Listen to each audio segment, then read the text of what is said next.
Let's go out in the desert and see what some of the plants look like in August in Las Vegas. Some things may be going to seed. A lot of my herbs that don't like the heat are going to seed. And although sometimes I will pinch those little seed flowers off, I'm letting them go because they're just struggling. You might see some bare branches and signs of burning. I recently planted this bougainvillea and it's got some little new growth, but some of it is not doing as good. That's okay. As long as there's new growth, it's still growing. Here's one of my favorite trees, my pink silk mimosa. And you can see that these top leaves are looking kind of pitiful, starting to drop, got some yellowing. But that's okay because it's got all this new growth down beneath. So it's balancing itself out, it's protecting its roots, and it's doing what it's got to do.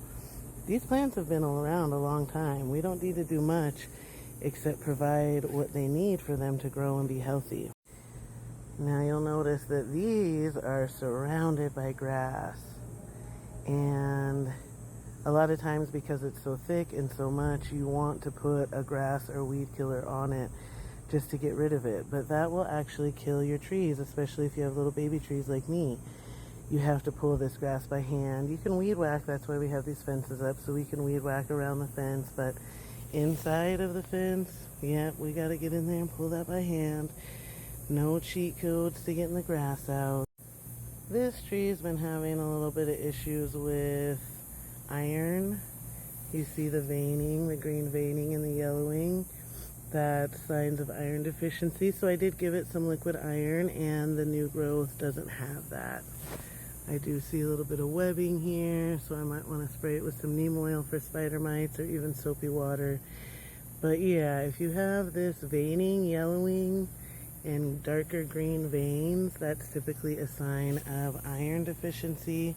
So get yourself a little chelated liquid iron and that will help. My mandarin tree does have a little bit of burning on these lower leaves, but the upper leaves are doing okay. And although it is yellower or more lime green than I'd like, it needs nitrogen and it's just too hot right now for that. So I gotta wait till it cools down. It's okay, it's still making it. Most of my crepe myrtles are looking a little brown around their leaves and having little brown tips and stuff, even some cutter bee marks. But they're still growing, they're blooming, and they'll be all right. They're just taking the heat like a champ, and it's showing up in some of their leaf structure. But they'll be all right. They'll actually drop those old leaves and then have new growth come in that can handle the heat more. Trust your plants, they know what they're doing. Just make sure you're giving them water and some good soil. So there's just a couple examples of what you might be seeing in your garden in August in Las Vegas, because it's hot and the plants are doing their best to survive in the extreme heat, and they're hanging on and they're doing what they do. So trust your plants, just ensure you're giving them what they need. If you want to do a fertilizer, if they need a little boost, you can absolutely do that.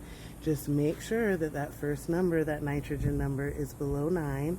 I like to give them a liquid fertilizer this time of year just because it's more gentle. And I like the bat guano fish fertilizer. That one works great. It's very gentle. You could do a seaweed extract if they're showing any signs of transplant shock or anything like that. There's a lot of things that you can do if your plants are struggling, but if they're just looking crappy, it's just that time of year. Just trust that they'll make it. Make sure you're giving them water, but not too much. If you fertilize, make sure you don't burn them, and wait this heat out because we're almost through it. Till next time.